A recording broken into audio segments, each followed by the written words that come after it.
Why did the conquests stop during the Abbasid era? The cessation of conquests wasn't a decision, it was an inability to add new territories. We didn't want to expand because we simply liked to expand, that's all. No, we wanted to spread the religion. That's the correct approach, of course. Or do you think I'm the one asking questions? I'm not the one asking questions. I'm asking questions because of this brother of ours who's been following the chain of events, digging up issues and bringing up problems like this. Sometimes doubts arise and you're mindful of the Islamic principles. Even Abu Ja'far al-Mansur, just starting out, had a group come and circle his palace, saying, "You are our God, and we will destroy your house." Many of these caliphs suffered from rebellions against them, a few rebellions here, then a few more there. So we were preoccupied internally with consolidating power. Therefore, people like Abu Ja'far and Abu al-Abbas al-Safar had the task of maintaining the inherited borders as they were. But of course, the Abbasid state deserves credit for fighting all. These groups wanted to support Islam with this logic, so we are truly confused about Harun al-Rashid. I mean, was he a just, devout, ascetic and learned caliph? Whose opinion is this, my friends? Or was he a man who was extravagant, wasteful, and a drinker of alcohol? Oh, well, the topic of drinking alcohol is also interesting. There is more to it. Music, peace be upon you, my brothers, wherever you are. Welcome to a new episode of the series 100 Questions in History. Where did we leave off? We have reached the axis of the Abbasid state. We are still with the Abbasid state, a great state with a great, dynamic, and volatile history full of many events. We filmed 2 episodes on this axis, and this is the 3rd episode, which is number 29 in this series. Where did we leave off? We reached question 55. Who is the regular guest of the series? Professor Muhammad Al-Harmi. Welcome, Professor Muhammad. May God bless you, Abu al-Harith. The discussion about the Abbasid state is truly endless, and this topic or 10 questions are insufficient. It requires hundreds of questions to cover it fully. However, as is known, we are answering through these episodes the pressing questions that our Islamic history faces. Now we have reached the point of what the Abbasid state and its figures have been subjected to, some of what has been raised here and there. Question number 55. Professor Muhammad states that one of the most prominent accusations leveled against the Abbasid state is that its era was one of extravagance, deviance, enslavement, and instability. I am aware of all the achievements it made, but this is what is held against it. Another prominent criticism is that the Islamic conquests ceased during its reign. So why, with all this control and power, did the conquests not only stop, but small states, divisions, and schisms began to emerge under the very state, the Caliphate? Furthermore, sir, deviant sects appeared and multiplied during the Abbasid era, or under the umbrella of Islam at that time, and therefore, Professor Muhammad, this is one of the most prominent doubts, of course, a time of luxury, enslavement, turmoil, and so on. Is this true? Firstly? Secondly, do we consider all of this to be among the criticisms of the Abbasid state or not? Yes, in the name of God, and praise be to God, and prayers and peace be upon the messenger of God, and upon his family and companions, and those who follow him. I want to point out at the beginning of this talk that the doubts that are raised about our Islamic history, what remains of them? Sometimes the doubt is raised while you are invoking the Islamic scale, the sensitive moral Islamic scale. Sometimes the doubt is raised, I'm not talking to you, I mean the doubt is raised while invoking the material scale. Okay, so I must draw the viewer's attention to the fact that he should have the scale by which he understands. For example, when you tell me now, one of the doubts about the Abbasid state is that its era was an era of luxury, prosperity, and wealth, and so on. This, my friends, is a doubt in whose view, whose scale is this similar to? So, I mean, can I say that one of the misconceptions surrounding American history is that they are rich people with wealth and luxury, and no one says that. This misconception is based on a sensitive Islamic moral standard that sees luxury, wealth, prosperity, and the cessation of conquests as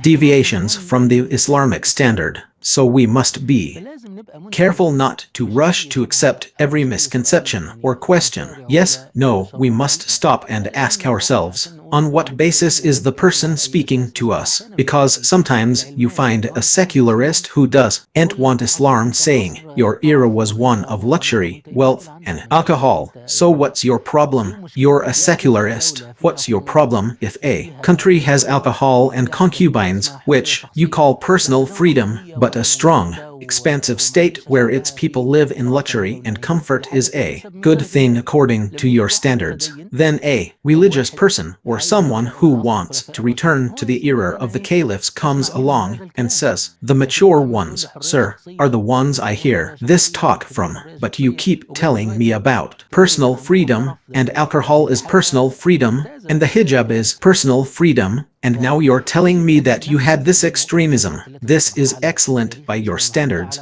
So we must understand that the doubts raised about Islamic history and even about Islamic thought in general contain these two aspects, and we must separate and differentiate between them so that we don't wrong our Islamic history or our Islamic thought. We must understand the person raising the doubt from what perspective so that we can respond to him on his own terms and understand him on his own terms. Now, regarding Muslims, yes, Muslims, by the way, are afraid of the extremism. Muslims are afraid of the extremism, and they see it as one of the signs of something bad and not good in the course of nations, and that it is an indication of preoccupation with and attachment to this world and neglecting the pursuit of what is with God and the hereafter. So, indeed, the Abbasid state, if we are speaking in this sense, yes, if we are speaking in this sense and speaking on this scale, the state, the Abbasid era, with its vast wealth, prosperity, luxury, and extravagance, this is shameful for us as Muslims.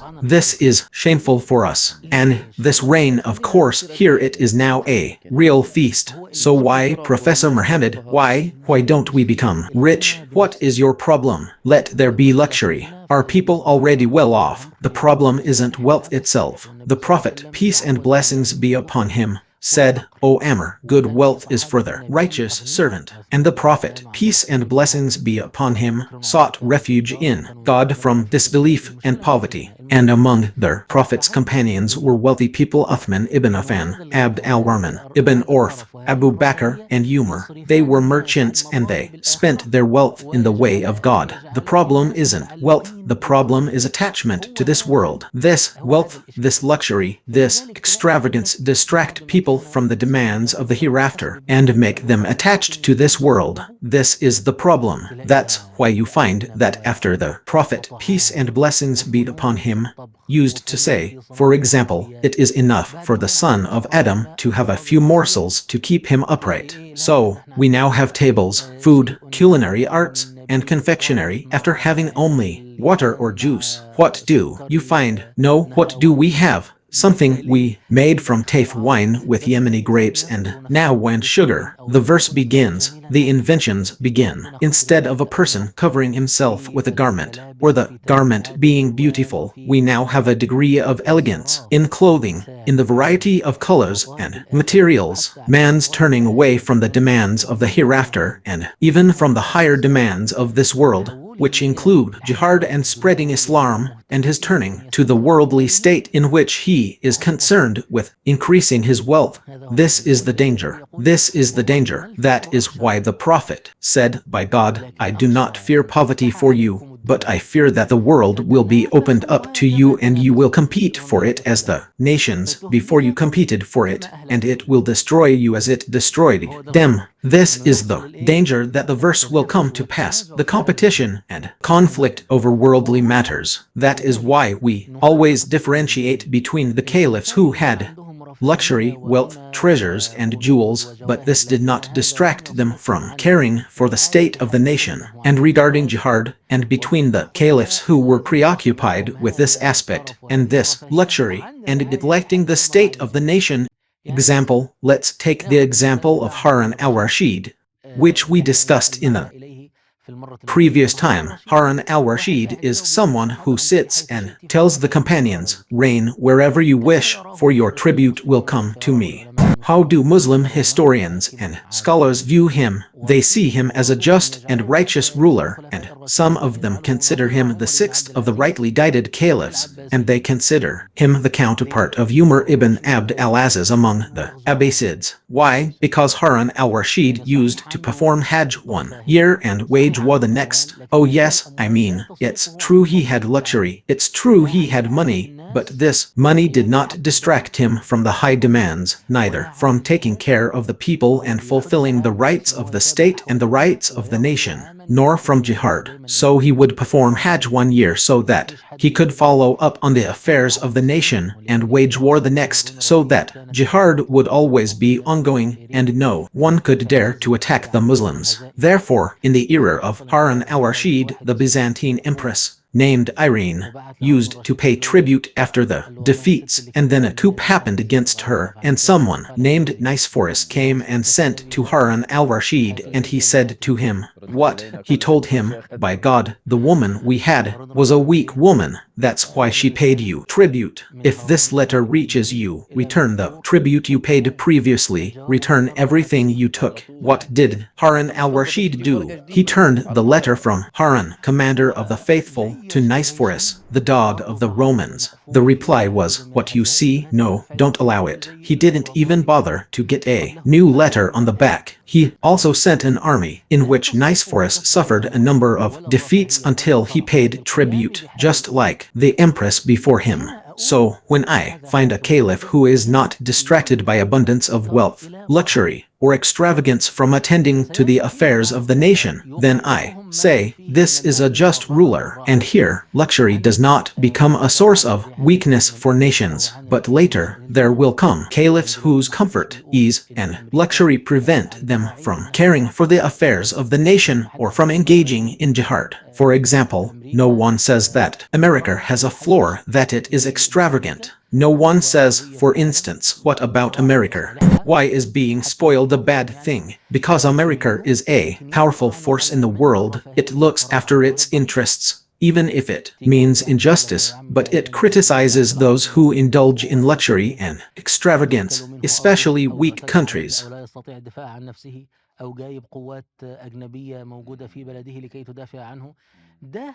You see someone and say, "Hey, he's built palaces, he's created a new capital," but what is he really like? Is his land being taken, or is he being attacked, or can't defend himself, or is he relying on foreign forces stationed in his country to defend him? When you see him building palaces, owning airplanes, and indulging in luxury, that's something to criticize. Yes, because that's how money and attachment to worldly things distract him from his duties and preoccupy him with worldly matters. That's when he becomes vulnerable. So, yes, the Abbasid Caliphate had a period of luxury, prosperity, and extravagance. But look at the early Abbasid era. You'll find Abu Ja'far al-Mansur. Yes, wealth was abundant during Abu Ja'far al-Mansur's time, and it increased because he was known for his stinginess. You know, Abu Ja'far al-Mansur was called al-Dawaniki or something like that. It's amazing how the word Dawaniki is forgotten. Dawaniki refers to useless money. A man who was careful with money was naturally accused of being stingy, but al-Masudi actually has a fair saying: he would give generously when giving was prudent and withhold little when it was wasteful and extravagant, meaning he would spend as much as he needed on important things, giving them their due. But if something was wasteful or extravagant, even if it was a small amount, he wouldn't spend on it. That's why he would mend his son's clothes. Imagine, he didn't care if the children bought new clothes for Eid, so he would mend his son's clothes. Once, his son al-Mardi saw the palace tailor mending the boy's clothes. Al-Mardi, who was the son of Harun al-Rashid, said to his father, Abu Ja'far, "O commander of the faithful, I will clothe the children." He replied, "Go ahead, it's fine. It's difficult for you, since you're the one who's responsible for his brothers seeing them without new clothes and their clothes being mended." He said, "That's it. This matter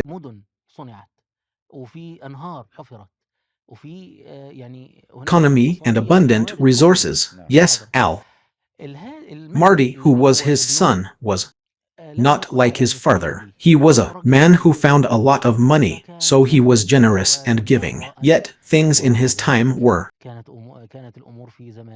calm and strong, and al-Mardi was followed by heretics, and this is what you will come to in the topic of deviant sects. After that, we come to Harun al-Rashid. The same thing happened. We said he would wage war 1 year and perform the Hajj the next. Even al-Mamun, after he had consolidated his rule, al-Mamun died. Where did al-Mamun die? He died fighting in Tarsus. Yes, here in Turkey. He died fighting. So, despite the abundance of wealth they had, al-Mu'tasim was not distracted from jihad by money. He was the one who conquered Amorium and Ankara. So, in conclusion, what does this mean? Yes, it is true that the side is dangerous and needs attention, but the people who are not distracted by the side, this will be to their credit. You know what the problem is, Professor Muhammad? It's that whoever comes along and speaks with suspicion or raises it, meaning they fall into the fallacy of generalization. Yes, they don't come and tell you that the first era of the Abbasid state cannot be accused of extravagance and wastefulness, but the second era can be judged in this way, and the suspicion is proven. Yes, and it is true that it is more proven against specific people. For example, you are talking about the Barmakids who were Abbasid ministers, and then they died in the time of Harun ibn Rashid. These people had a lot of money and palaces, but when you look at their lives, you find that they always spent in the way of God, they always spent on scholars, and they always ransomed prisoners. So, this money, yes, good money for a good man, is perfect. So, why did the conquests stop? Why did the conquests stop? Of course, look, this is also one of the facts that must be explained. We said that no state in history continues to expand indefinitely. All states, all experiences, it reaches a certain point and stops, depending on the people's energy, their financial resources, and the power of the rulers and caliphs. But everyone reached a point where they stopped. So, what happened is that, yes, the Abbasid state didn't add anything to the Umayyad state. It's true that the conquests, meaning the opening of new lands, stopped. However, the Abbasid state had a number of decisive and pivotal battles through which it was able to maintain the borders of the Islamic state. It inherited and even advanced in some areas and preserve the prestige of the Islamic state. For example, one of the early battles that many people overlook was the battle on the borders of China. The battle on the borders of China was a decisive one. Yes, this battle on the borders of China was a pivotal battle in pushing the Chinese back to their country. After this battle, they said, "We will not fight these people again." Well, this is a tremendous achievement, but it's hardly worth mentioning to China. The Abbasid state stopped this threat. Likewise, the conquests, which were raids, I mean the conquests unstable, it does not add new land like that which was for Harun al-Rashid, and for al-Mu'tasim, and for al-Mamun, and before that for al-Mansur. This also preserved the prestige of the Islamic state and its borders. The early Abbasid era remained so that the Byzantines could not threaten the Islamic borders, and even if they threatened them and fought, they would be quickly met with strong raids and sometimes the conquest of some of their cities, which is the conquest of the raid. As I said, like Ankara and Amorium. Of course, this is the conquest, and that is why even now when people remember this, they find, for example, in the model of al-Mu'tasim, the model of the hill of Mu'tasim, which was launched filling the mouths of the young girls, and it reached our ears, but it did not reach the chivalry of Mu'tasim.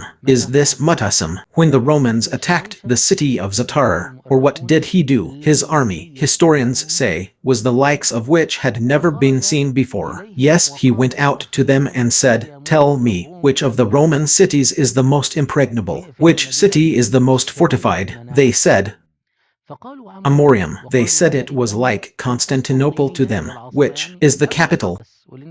Amorium was a religious city, meaning it held religious significance. It was one of the capitals with symbolic value. Al-Mu'tasim was the one who conquered Mor. He was the one who conquered Ankara, and he left them in ruins so that the Romans would not dare to attack the Muslims. It is said that his army numbered 80,000, which he divided into 3 sections. Yes, of course, I have episodes in which I explained the battle, so I won't go into too much detail, but it is the one that look at this conquest, which is famous for Abu Tamim's poem. The sword is truer in its tidings than books. Yes, its edge is the dividing line between seriousness and play. This is what Abu Tamim recited to al-Mu'tasim, congratulating him on his victory, and in it the greatest of conquests was achieved. It is too great to be encompassed by any poem or prose. Far be it from it.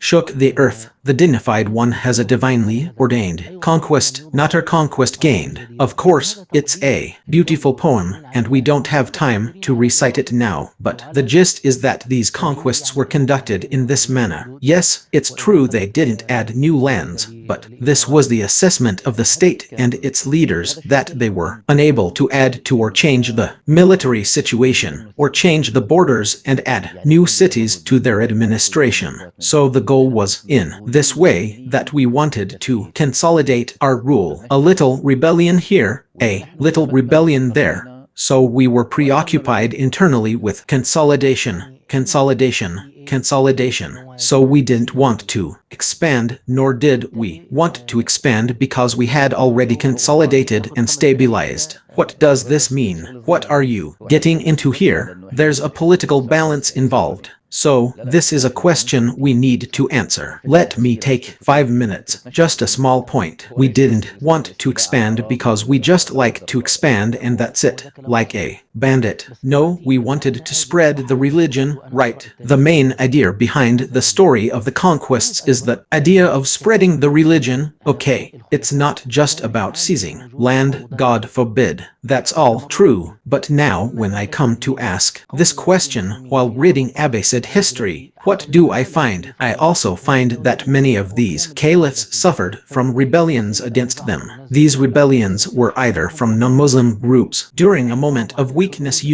there was a seismic shift during the end of the Umayyad Caliphate and the rise of the Abbasid Caliphate, so people like Abu Ja'far and Abu al-Abbas al-Safar had the task of maintaining the inherited borders as they were. They faced some rebellions that exploited the weakness and preoccupation of the state, so they intervened to suppress them. These people, along with the revolutions that erupted against them, whether instigated by the Umayyads, the Kharijites, or the Alawites who were their partners in the revolution when they saw the state slipping into Abbasid hands, or by enemies killed by the Abbasids like Abu Muslim al-Khorasani, or by rebellions supported by the Byzantine Empire. All of these were revolutions, so none of these people enjoyed a period of peace. Most of these revolutions were on the borders, of course. There were also revolutions in Mecca, Medina, Basra, and elsewhere, the Levant. But a revolution, for example, like the revolution of Babak al-Karami, which was in Azerbaijan, Armenia, and Azerbaijan, was a revolution that lasted 20 years. Those 20 years exhausted al-Mamun's army and then al-Mu'tasim's army. But al-Mu'tasim succeeded in defeating them. So I want to tell you, as you reflect, that this man went from one revolution to another. So the rate of maintaining borders considering the situations they faced, was excellent. It's true, if you asked me now, I would tell you that the Umayyads were better than the Abbasids in terms of borders because, despite all the revolutions that broke out against them, the Umayyads also had the ability to conquer other lands and mobilize armies, something the Abbasids did not do. Yes, the Abbasids were far less capable than the Umayyads in this regard. If you can be certain of their capabilities, then you can be certain of their capabilities, but it's not certain of their capabilities. But we cannot forget the nature of states. They do not remain, they do not continue to expand forever. But we are a different nation, Professor Muhammad. We are commanded to convey the religion, to carry the message right. But you have a situation, a state of weakness. أنا فاتني أن أوضح شيئا. الذي أريد أن أقوله إنه توقف الفتوحات لم يكن قرارا. توقف الفتوحات كان عجزا عن إضافة أراضي جديدة. Of challenges. Wait a minute, wait a minute, wait a minute. I forgot to clarify something. What I want to say is that the cessation of conquests wasn't a decision. It was an inability to expand into new territories. This inability was contributed to by several factors, which I'm telling you about. These include the revolts on the borders. A second important factor is that the Abbasid state was inherently too weak to govern the entire Islamic world from east to west. It wasn't like the Umayyad state. Of course, the defenders of the Abbasids will come along. This is the debate that's going on among historians. The defenders of the Abbasids will say, well, you should also remember that the Umayyad state had among its mujahideen the companions and the senior followers, people who were more focused on the hereafter and less attached to this world. So you compare the Umayyad armies to the Abbasid armies. What level? A completely different level of piety, devotion, bravery, and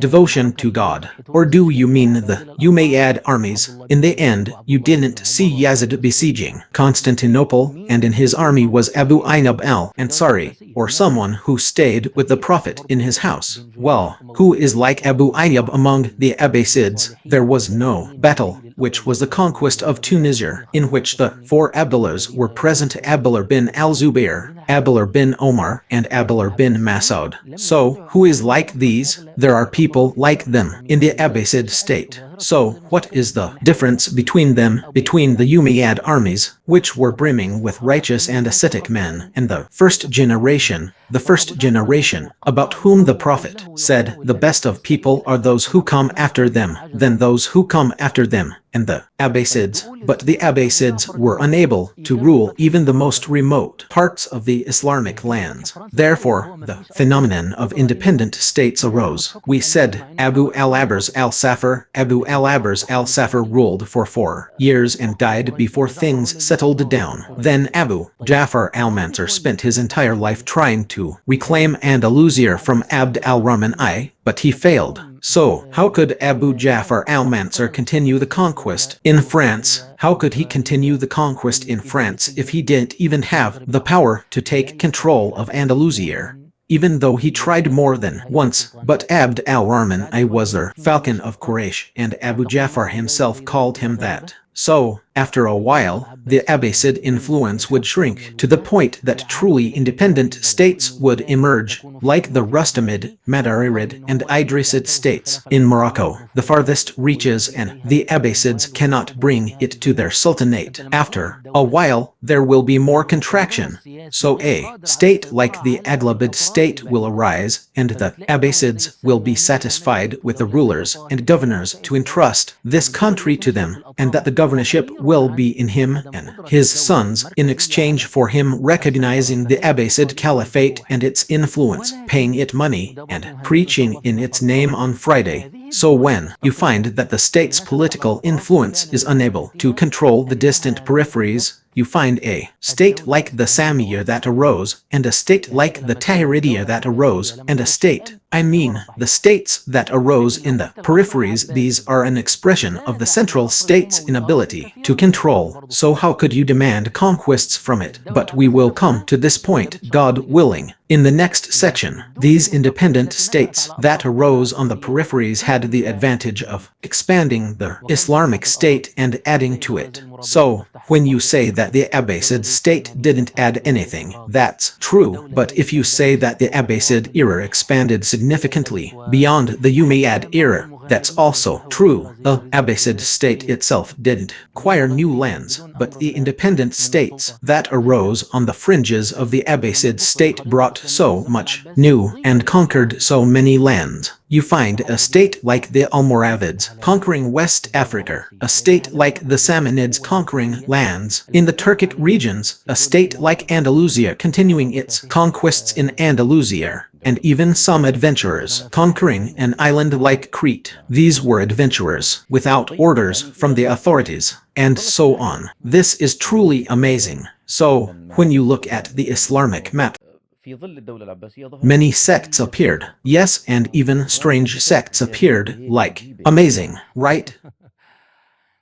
Yes, and also, my master, yes, but of course, the Abbasid state is credited with fighting all these sects firmly, meaning it wasn't a game, right, right. Of course, the first thing that surprises us from that is the heretics. These heretics, what are they? And look, because I said that Abu Ja'far al-Mansur founded the state, and his son, who is al-Mahdi, his name is Muhammad ibn Abdullah. Abu Ja'far's name is Abdullah, so his son al-Mahdi's name is Muhammad ibn Abdullah ibn Muhammad ibn Ali ibn Abdullah ibn Abbas. This man's affairs were prosperous, and he assumed the caliphate for 11 years, and things were easy to the point that nothing in his era would catch your attention except his fighting the heretics. Okay, who are these heretics? These heretics fall into three categories. A populist trend, meaning a trend that has become resentful of the Arabs and sees them as well. You know, like any other situation, like a state of affairs where states have ended and become resentful. Some people, followers of the old culture, followers of the old systems, yes, so when they were unable to do anything with their swords, these things began to seep into their poetry, and what might be called resistance began. Intellectual resistance, which is when some people insult the Arabs and some people try to fabricate hadiths about the Prophet, peace be upon him, fabricating hadiths to the point that one of them fabricated 1,000 hadiths. Oh, I forgot his name, by God, and Harun al-Rashid said, "Long live the great scholars," when he responded to him. So some of them fabricate hadiths, and some of them, I mean. In the Abbasid state there was a state of, in parentheses, intellectual freedom. So this intellectual freedom is used by some people to attack established principles. Therefore, for example, if you open al-Jahiz's treatise, The Refutation of the Christians, this is a very strong message in response to the Christians, but you understand from it how the Christians reached a level of security and freedom to the point that they could speak only about the Prophet and the doubts surrounding him and others. This state of lawlessness created such currents. Yes, this appeared in the Abbasid state, and of course, the natural intellectual developments of deviant sects also appeared, like the Shiites. When the Shiites develop esoteric thought, the esoteric group believes that the Quran has an exoteric and an esoteric meaning. You find people who harbor hatred for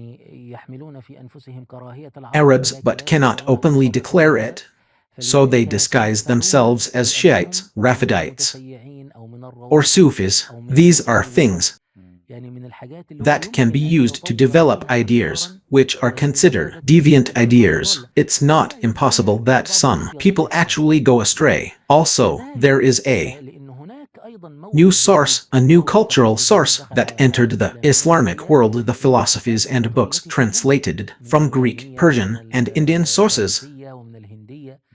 Because at that time, the sciences were mixed. So we didn't have a book called a book of philosophy. No, philosophy was part of medicine. In the Greek tradition, philosophy and medicine were one and the same. That's why you'll find, for example, Ibn Sina, a philosopher and also a writer on medicine. He didn't practice medicine himself, so he's not called a physician. But Ibn Sina's The Book of Healing is a reference book in medicine. So, what I mean is, philosophy was mixed with medicine. So, no book on medicine was translated without some of the same Greek philosophy in it.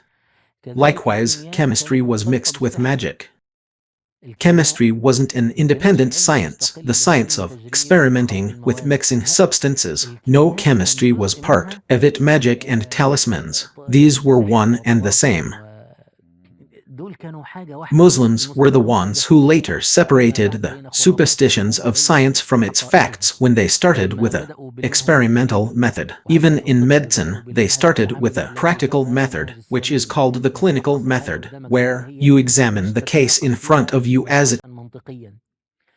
For example, astrology was mixed with astronomy, observing the stars, studying the movement of the celestial bodies, the movement of the moon, and the movement of the stars. You don't just keep doing that, reading horoscopes and looking at the stars. Astrology, which is a false science, was mixed with astronomy. Or was it all one thing? My point is, when these influences came along with the translation of books, for example, Muslims translated many books but didn't translate Greek mythology because Greek mythology is clearly pagan, with gods, evil gods, gods of beauty and ugliness, gods fighting each other, and the myth of Sisyphus. Muslims didn't translate these things. It's clearly false. But the sciences being mixed, yes, someone translating a book on chemistry might have included magic. Someone translating a book on astronomy might have included astrology. Someone translating a book on medicine might have included philosophy.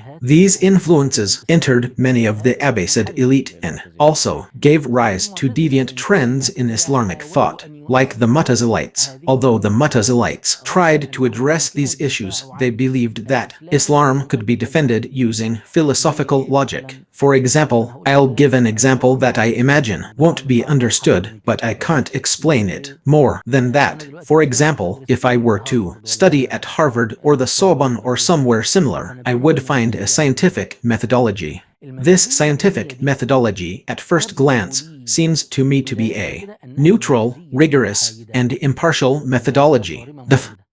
You want to reach a conclusion, then research must adhere to 1, 3, and 4. Practically speaking, no methodology is separate from its philosophy,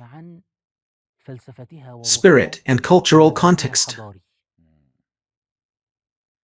So, for example, let me tell you something. Why do we see many Orientalists as having erred in their reading of our Islamic history? Because they read it with a purely materialistic eye. The 1, 3, and 4 methodology is written correctly or established correctly, but there's a spirit behind this methodology. For example, someone might have an idea that life is driven by political impulses, economic motives, or psychological problems.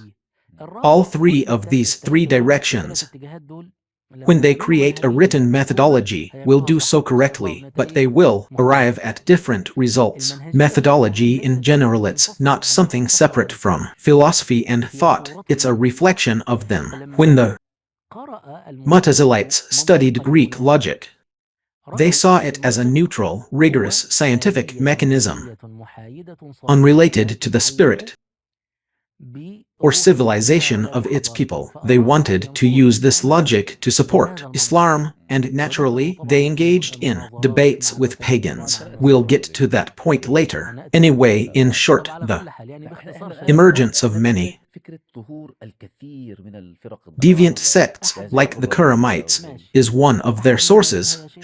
One of their sources is the strange ideas that entered Islamic thought through translations. These ideas weren't just written, they also contained ancient legacies. You're going to mention the Karamites, but we're talking about Shiism and the extremism within it, including Persian, Mazdakite, and Indian legacies. The very idea that the caliphate should be within the Prophet's own household is not an Islamic idea at all. A caliphate should be based on consultation, sure.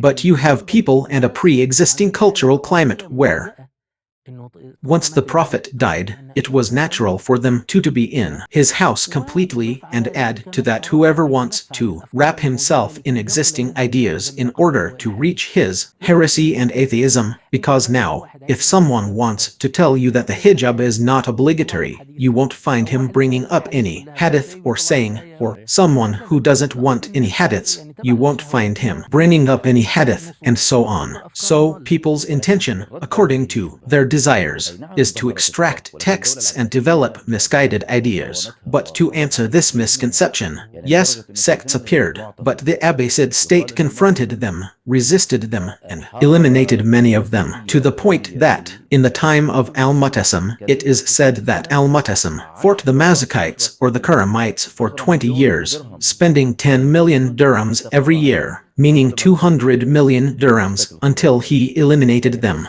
When he captured any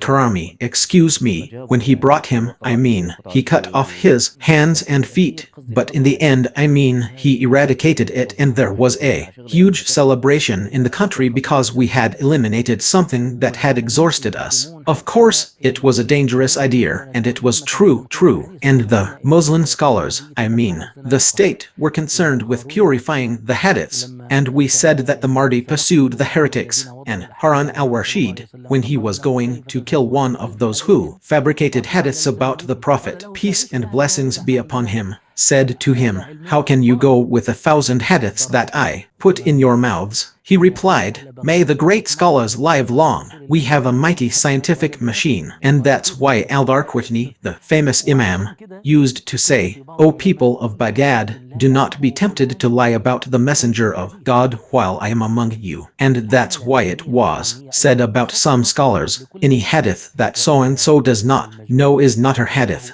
The state of Islamic scholarship also supports all of this. Otherwise, the effort that scholars exerted in tracking the narrators of hadith, in collecting hadiths, in classifying them, in distinguishing them into authentic and weak, and in arranging them according to the sunnah and the mosques, yes, this is a tremendous scientific effort. Yes, and when we say Harun al-Rashid, his chief judge was Abu Yusuf, the companion of Abu Hanifa, was the second man in the school of thought, yes, and the third man in the school was Muhammad ibn al-Hassan, who was also one of Harun al-Rashid's judges. Yes, the Abbasid state was a Sunni state, and it followed these matters. Yes, even Abu Ja'far al-Mansur, who had just begun his rule, had a group come and circle around his palace and say to him, "You are our God, and we will destroy your house." And by the way, let's not forget that Abu Ja'far was the one who advised Imam Malik to compile the Muwatter, telling him, "Compile a book containing the sunnah of the Prophet, peace and blessings be upon him." He mentioned to him the famous phrase that indicates his jurisprudence, and he avoided the strictness of Ibn Umar, the leniency of Ibn Abbas, and the anomalies of Ibn Masud. This statement could only be made by someone of profound knowledge. I mean, Ibn Umar had a bit of strictness, let's leave it out. Ibn Abbas had a bit of leniency, let's leave it out. And Ibn Masud had some anomalous opinions, let's leave it out. Therefore, it is narrated that Imam Malik said, "I debated with him, and I did not find anyone more knowledgeable than him." Wow, and this is Malik. And in another narration, Abu Ja'far said to Malik, "There is no one left on the face of the earth more knowledgeable than you and me. The caliphate preoccupied me, so make a book for the people and mention its description. Oh, peace be upon you. I mean, I say no. There was a scientific situation supported by the state in confronting these misguided sects and in pursuing them. Also, let's not forget that this was from the time of the Umayyads. I mean, the misguided sects, the Jarniyar, Yard ibn Durham. This one was killed by the Umayyads. Before that, Khalid al-Kasri killed him, or not. I mean, it's true that misguided sects appeared, and this is also from the social nature of people. Every idea had its developments from which it deviated. I mean, even centralism, even liberalism and capitalism, even modernity. I mean, even our contemporary ideas. There is always someone who comes out to develop them. Because we have a solid scientific structure, are aware that there are deviations. But centralism doesn't have anything called a holy book, and it doesn't have people sitting around preserving what, according to Marx's year. Yes, if we wanted to summarize, that is what the Abbasid state was exposed to in terms of similarities in general. What can we say in one line? Al-Abbasid Caliphate was one of the great Islamic states, but it suffered from the openness of the world to it. There was extravagance and cultural importation, which created a number of problems, including the problem of heretics and the problem of deviant sects. However, the Abbasid Caliphate was, in general, a sunny state, and it confronted and fought these deviant sects. Yes, thank God. Now, question number 56, Professor Muhammad. Welcome. It's a slightly difficult question, but you need to prepare yourself. One of the most important figures of the Abbasid Caliphate was Harun al-Rashid. Harun al-Rashid was not immune to what was he really like. It was even said that Harun al-Rashid had 3,000 concubines and bathed in honey. What more could you ask for than extravagance and excess? On the other hand, another thing that's surprising for a man like Harun al-Rashid to do is to get so close to Charlemagne that he sent him the keys to the Church of the Holy Sepulchre, which was, of course, under Muslim administration and authority. So how could that be? Yes. Before you even begin to answer, Professor Muhammad, it's also a believable, Professor Muhammad, that I would bring you to power, manage your treasury, and be the reason for consolidating your rule, and then the last thing you would do is honor me by killing me, my mother, my father, my brothers, my children, and my grandchildren, wiping out our entire family. So, what am I opening for you? I am opening the file on the Barma kids. And then, what's held against Harun al-Rashid is how he handled the Barma kids in such a horrific way. You know what I mean, right? Or do you think I'm the one asking the questions? I'm not the one asking the questions. I'm asking questions. This guy who's been following the chain of events with us, digging up dirt on us, and then these kinds of problems arise, and he's always like this. The Islamic situation isn't to his liking, so he tries to ask questions. I'm asking his questions, not mine. But all of this is just one question. Go ahead, Professor Muhammad. Look, I have nothing to do with it. You figure it out, brother. Look, you want to keep the programs as they are. Let's leave them as they are. Of course, all of this won't work, so it's just one question. I mean, I can't answer it in the remaining time of the episode. I'll take them one by one, like this, from the easiest to the most difficult. First, regarding the relationship with Charlemagne, of course, what was said about him giving him the key to the Church of the Holy Sepulchre, and that he cooperated with him militarily to fight the Umayyads in Andalusia. Well, Charlemagne, so people know, was one of the great European kings in Western Europe who are credited with, or referred to, or credited with, for unifying this Western Roman Empire after it had fragmented before. So, Charlemagne had two major enemies. The first was the Muslims in Andalusia, and the second was the Byzantine Romans in Constantinople. Some argue that Harun al-Rashid also had these two enemies. The Byzantine Empire which bordered his western territories, and the Umayyads of Andalusia, who were also his enemies because they were independent of their empire. Therefore, the issue of the resurrection is mentioned, as is the clock that Harun al-Rashid gifted to Charlemagne, and the issue of their cooperation, the cooperation between Harun al-Rashid and Charlemagne against the Umayyads in Andalusia and the Byzantines. In fact, when I researched this topic, relying on the work of two great historians specializing in Abbasid history, Dr. Abul Aziz al-Dawri, may God have mercy on him, and his student, Dr. Omar Farouk Forzi,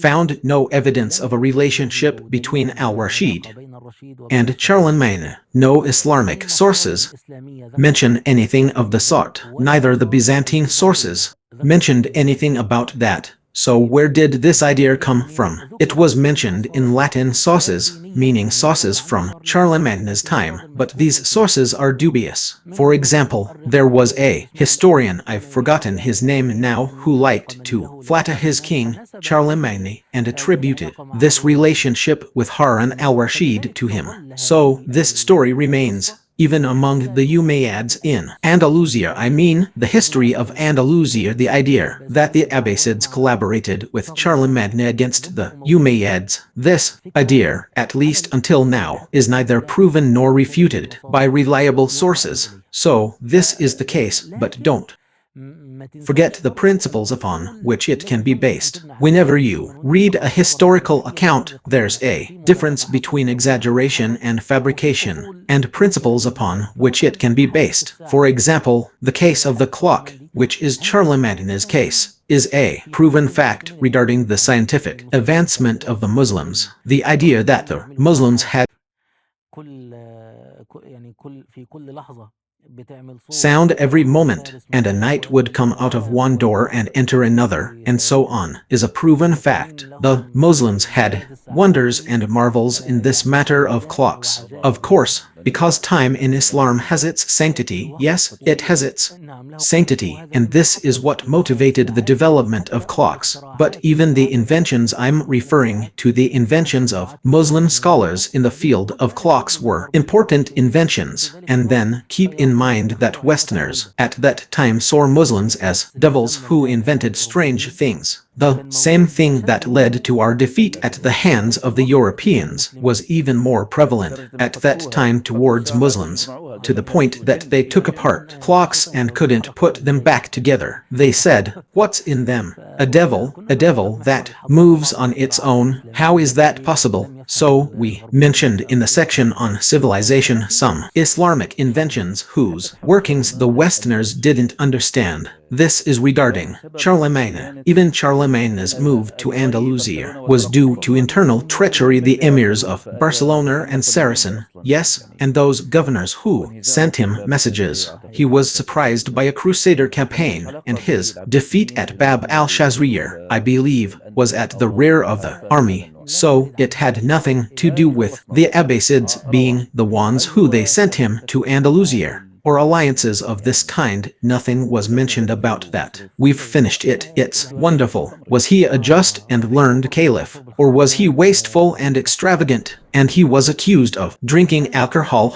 Okay, that's good. That issue of drinking alcohol also has details. The basic principle is that every intoxicant is alcohol. Every intoxicant is alcohol, right? But from ancient times, I mean, from the time of our master Ali ibn Abi Talib, and then, in the Umayyad state, from ancient times, the people of Iraq had a drink. Yes, this drink, scholars differed on whether it falls under the prohibited category of alcohol or not. Yes, right. And without going into the details of jurisprudence, the issue of wine and how it ferments and is left to stand and when they draw its water or juice. So, from a very long time ago in Islamic thought, even in jurisprudence, I mean, not going into history, this drink among the people of Iraq do not consider it alcohol, and they drink it and permit it, and so do all the jurists of Iraq. Yes, while those from the people of the Levant or the people of the Hijaz who saw it did not like this situation, and in their estimation it is alcohol. They prohibited intoxicants, so what did they become? It's like, for example, let me give a contemporary analogy, like the barley malt drink we get from the shop, for instance, which contains alcohol. Some people see it as similar, for example, or a good one. Let me give you a better example. For example, in Egypt, the niqab is rare. The religious women in Egypt are the ones who uncover their faces. Therefore, most of our sheikhs and scholars have wives who don't wear the face. When you go to Saudi Arabia or the Gulf countries, for example, uncovering the face is considered haram, forbidden there. So, you'll never find, even among ordinary people, anyone who doesn't uncover their face. I mean, among religious people, it's haram and shameful. This shame is derived from the Sharia ruling until it became a tradition. I mean, you'll find among the sheikhs of the Arabian Peninsula those whose wives don't wear the face. Yes, you won't find it. So, here I am, I'll get closer. The Egyptian people see uncovering the face as they see that revealing. The face is not forbidden, but what do the people of the Arab penalty see it as? It's forbidden. This is the issue of drinking. The scholars of Iraq consider this drink permissible, as it does, and reach the level of forbidden intoxicating wine. The scholars of the Hijaz and the Levant consider it even more so. This drink, sheikh, is not permissible. Sometimes, some of them didn't accept each other's opinions, so they accused each other. They didn't accept each other's opinions. I mean, the extremists and those with little knowledge of jurisprudence criticized the people of Iraq for this drink. Okay, and when we delve a little further into sectarian fanaticism, and we find the Malikis and Shafis being fanatical against the Hanafis, you'll find this issue permits this drink, which, in his view, does. فهو هارون الرشيد كان يشرب هذا الشراب. أهل العراق كلهم كانوا يشربوا هذا الشراب. أنا بقول لك بما فيهم فقهاؤهم يعني أئمة العلم والدين والحديث. And reach the level of wine. Okay, Harun al-Rashid used to drink this drink. All the people of Iraq used to drink this drink. I'm telling you, including their scholars, I mean the imams of knowledge, religion, and hadith. For them, this isn't wine, it's juice. Yes, juice, and drink it. Yes, it doesn't reach the level of forbidden wine. The punishment for drinking alcohol, as they understand it, means yes. Therefore, what is said about Harun al-Rashid drinking alcohol, meaning the intoxicating, forbidden kind, is incorrect. Yes, if we overlook this detail I'm giving, then yes, because someone who consults the sources might not understand the details I'm giving about the drink of the people of Iraq. But as a person, as a ruler, of course, he is counted among the caliphs, counted among the just caliphs who upheld justice, who used to pray at night, who were moved by sermons, and there are many counts of this. The fact that he would wage war 1 year and perform the Hajj the next, and that he was in charge of the affairs of the nation, and his entourage included pious people, such as al-Shafi, the Judge Abu Yusuf, Muhammad ibn Hassan al-Shaybani, and his reciter al-Kisai, the master of Quranic readings, the renowned linguist and scholar of Quranic readings, was in al-Rashid's entourage.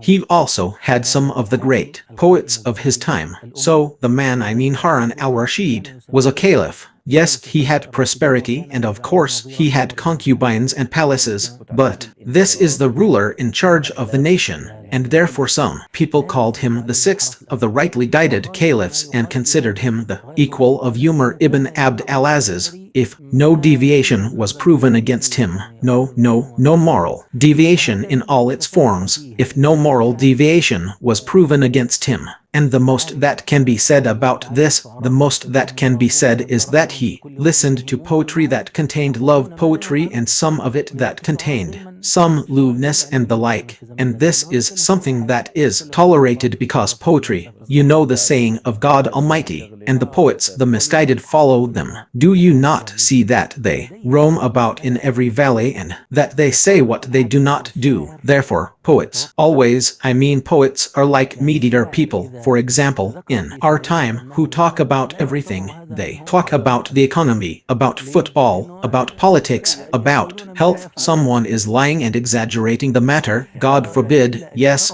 and therefore, even the scholars and jurists, I mean, they have a pause in the matter of establishing the punishment on the poet. I mean, if the poet mentions in his poetry that he committed adultery, this is not considered from him as a confession. Why? Because the poet says what he doesn't do, he's just going through the motions, unless he confesses in a court of law or in a serious matter. But my point is, the poet's words aren't proof of his truthfulness, and so, it's narrated here, though I've forgotten the details, that an Abbasid Caliph, perhaps al-Mahdi, heard a poet mentioning love poetry and such. He said to him, "The punishment has been imposed upon you." The poet asked, "And why, O Commander of the Faithful?" He replied, "By your confession." The poet said, "But God has lifted it from me." He asked, "How so?" He replied, "By his words, and the poets, the misguided, follow them. Do you not see that they roam about in every valley and that they say what they do not do? So the poet's words are not considered valid. Anyway, my point is that this is what can be attributed to Harun al-Rashid, and this isn't a criticism of him.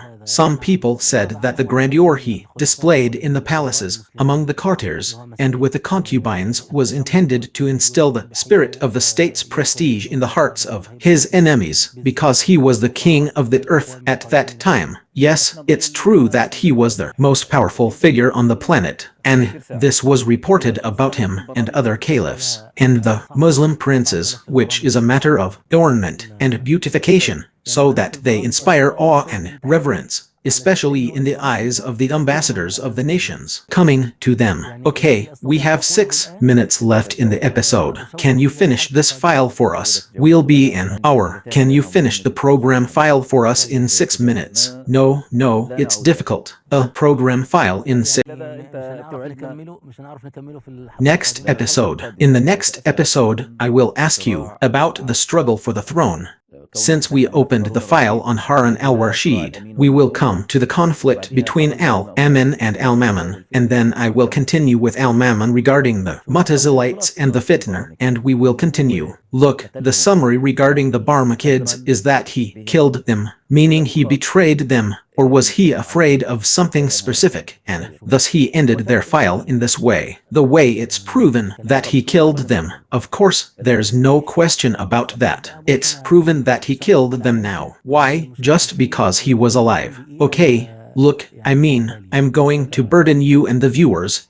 If I add a few more minutes, don't worry, we forgive you. Okay, look at the Barmakids. They are his sons, Khalid ibn Barmak. Khalid ibn Barmak was one of the leaders in the Khorasan organization, meaning one of the founders of the Abbasid movement in Khorasan. Okay, Khalid ibn Barmak's sons, one of whom is his son Yahya. This Yahya was like a father to Harun al-Rashid because he was his tutor and teacher, and Yahya's son was like a brother to Harun al-Rashid, and Yahya's wife, who is the mother of the 2 boys, breasted al-Rashid, so she was his foster mother. So what is it? So, now we are talking about people who were very close to Harun al-Rashid, especially his 2 sons. The 2 important sons are al-Fadl and Jafar. Al-Fadl is older than Jafar. This Jafar was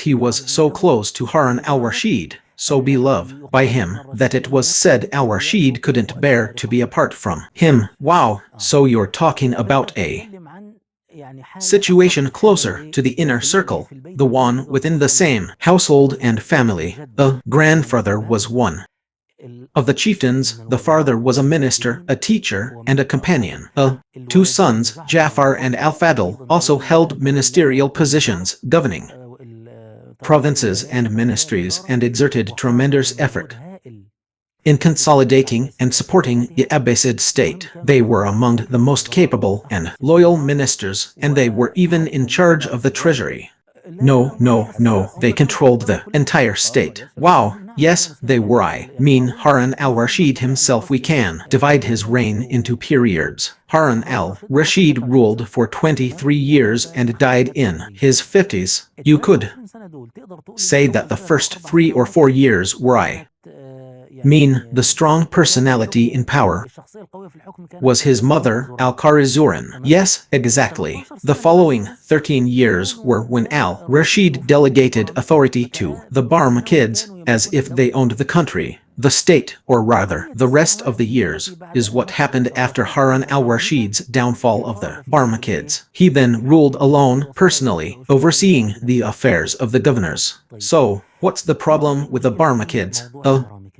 Problem is that the Barmakids remain a historical enigma. The reason for their downfall is unknown.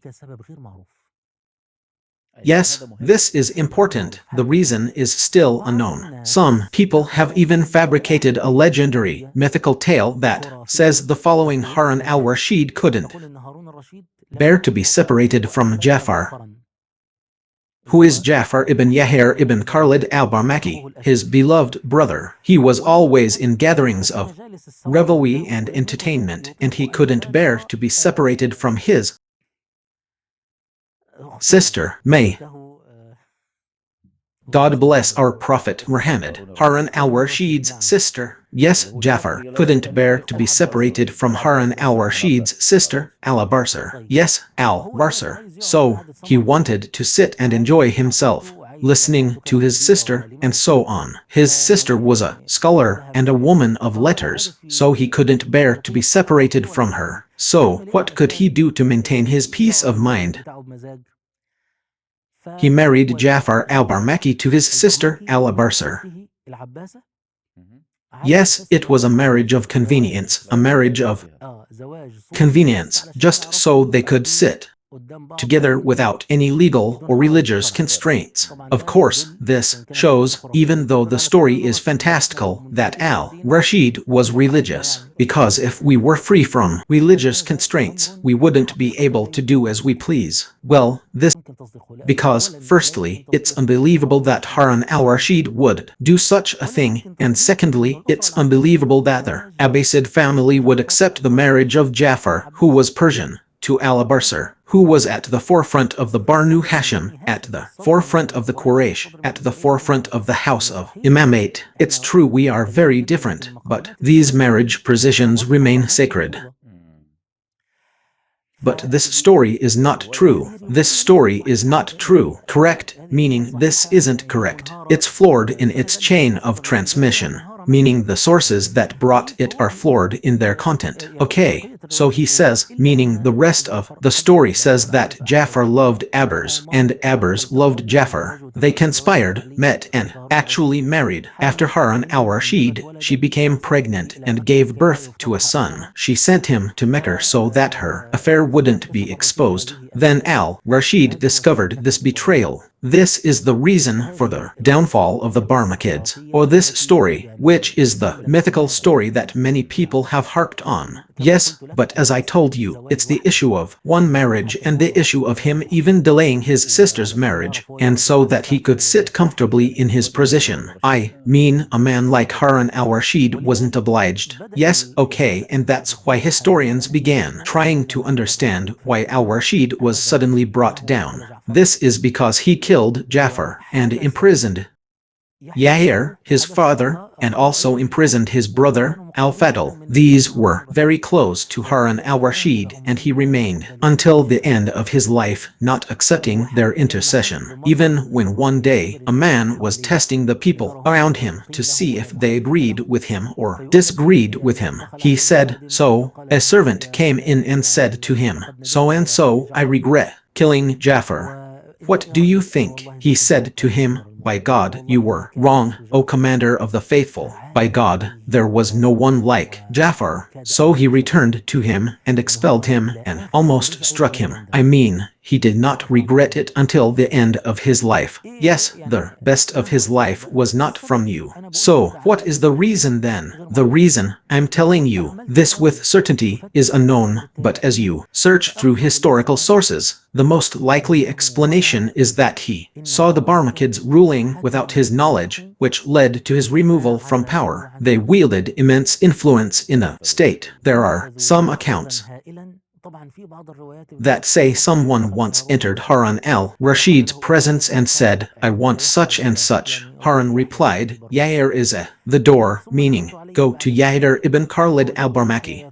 Then, years later, he entered and found Yahir handling matters as usual. He spoke to Harun al-Rashid, who looked at Yahir with anger and said, May God reward Yahir. He has spared us the trouble of the caliphate while he is not content. So, what is the reason for the change in the Barmakids? And, of course, pay attention, it is certain that when someone has great authority, he will take steps that humiliate the Caliph without realizing it. I'm sure he doesn't realize it, but he has become accustomed to having authority, accustomed to making decisions, accustomed to spending money, accustomed to. For example, one account states that he requested Harun al-Rashid had money, but he found no money. And among the famous things, for example, is that before Harun al-Rashid dealt with the Barmakids, he asked one of his confidants, What do you think about my situation and Yahir's? The confidant replied, O Commander of the Faithful, if there were a God besides God in them, nations would have corrupted them.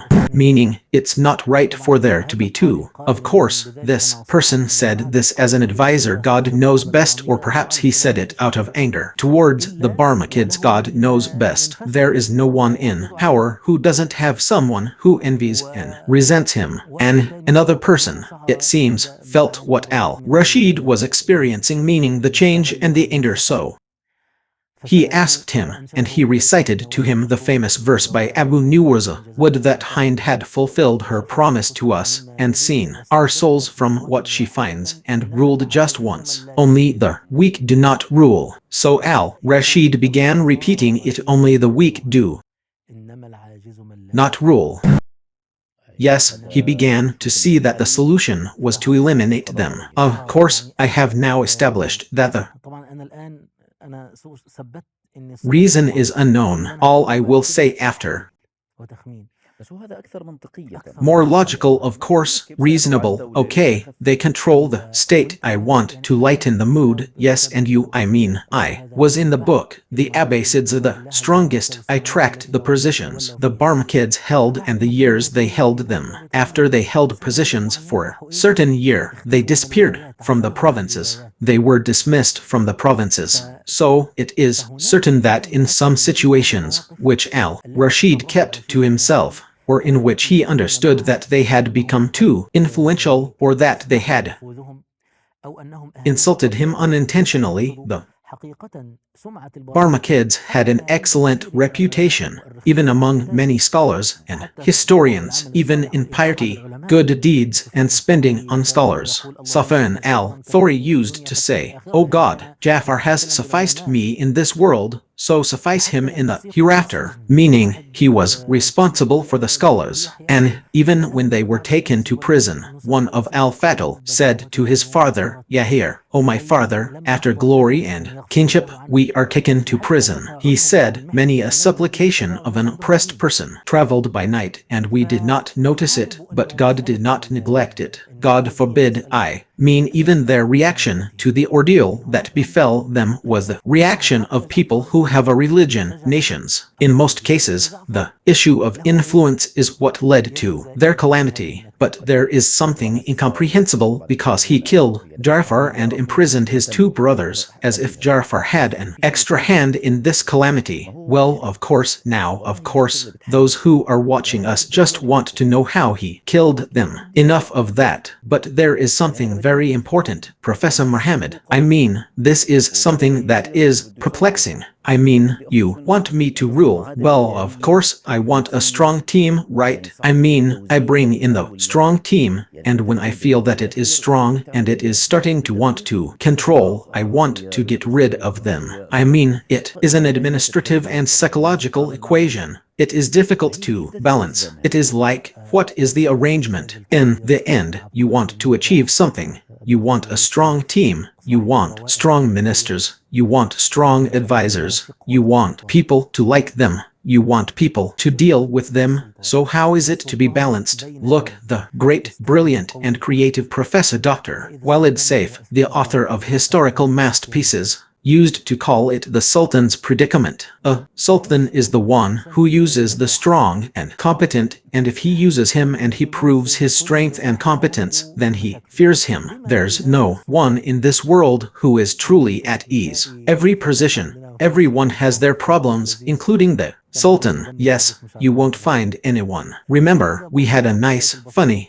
situation in Egypt. We had a popular singer named Sharbin Abel Rahim. It was something very simple, and he released a song during the Intifada. And what did he find? He found it. It had a huge impact. He was saying, I hate Israel and I'll say it if I'm asked. God willing, I'll die a martyr or go to prison. It was something that made you happy. And he said in its verses, and I love Amr Mouser, and I don't know what else. Amr Mouser was dismissed from the Ministry of Foreign Affairs after this song. So, people used to say, look at Amr Mouser, this seasoned political and diplomatic man. Look how many years he stayed in the Ministry of Foreign Affairs, and nobody could remove him. A popular singer said it in a verse that Hosni Mubarak actually recited, meaning, yes, he was dismissed from the ministry and then became the Secretary General of the Arab League, and that's it. In Egypt, we call it a shoot up, meaning, what's the point of the Arab League? It's pointless. Being the Secretary General of the Arab League is pointless. So, what I mean is kings and rulers are extremely sensitive to anyone rising up against them. These things are truly detrimental. Remember when we used to say Abu Muslim, we used to narrate about the Sasanian kings that the most frightening thing for ministers is when the masses are calm. But after the world has quieted down and settled down, we can talk about the minister. Then he knows what he's doing. That's why there are books called The Etiquette of Ministers in Islamic heritage, many of which are derived from Persian wisdom, and they contain this meaning that the minister must be extremely attentive to the prince and not do anything wrong, even if he is the prince, no matter how long.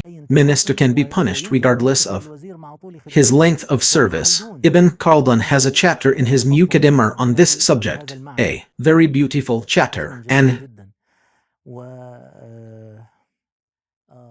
of course, praise be to God, there are verses I've forgotten, but they are available when discussing coughs. But in gatherings, it's a matter that has no solution. It's a matter of the ruler's stinginess. If he can control in some way, all the better. If he can't, he will bear the consequences. Of course, how did the Barma kids get killed? In a minute, they were right. One day, he arrested Jafar, his father and his brother, and imprisoned them. He took Jafar from prison and killed him. He brought ruin upon the Barma kids, seized their wealth and palaces, and killed Jafar. The rest of them remained prisoners. His foster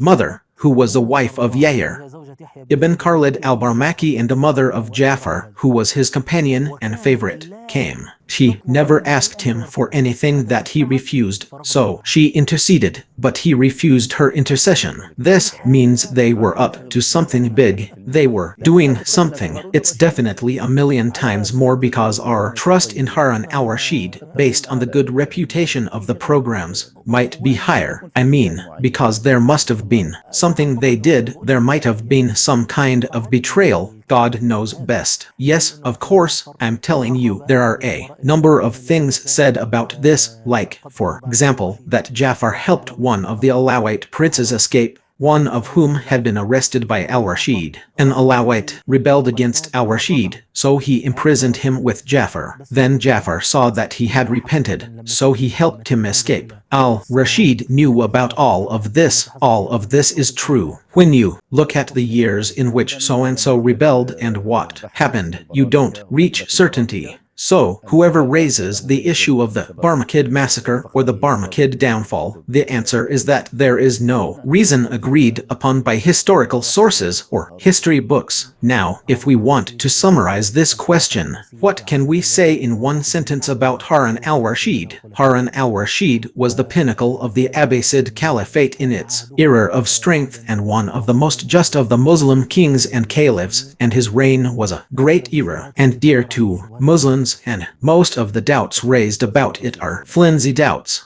We stopped at question 56. Professor Muhammad, prepare yourself for question 57 in the next episode, God willing. May God reward you for everything. I mean, you truly excelled today in answering the questions. And my brothers, wherever you are, may God reward you first for following along, and may God reward you in advance for sharing so that the good may spread to everyone. So don't forget to share these episodes, and we will meet, God willing, in the next episode of the 100 Questions in History series. May you remain in God's care until we meet again to watch more programs about Islamic history and to learn about its events, victories, defeats, leaders and scholars, its events and secrets, governance, politics, wars, and battles. All you have to do is follow our history channel on YouTube. Our history from the farthest point in the past to the farthest point in the future. We interrogate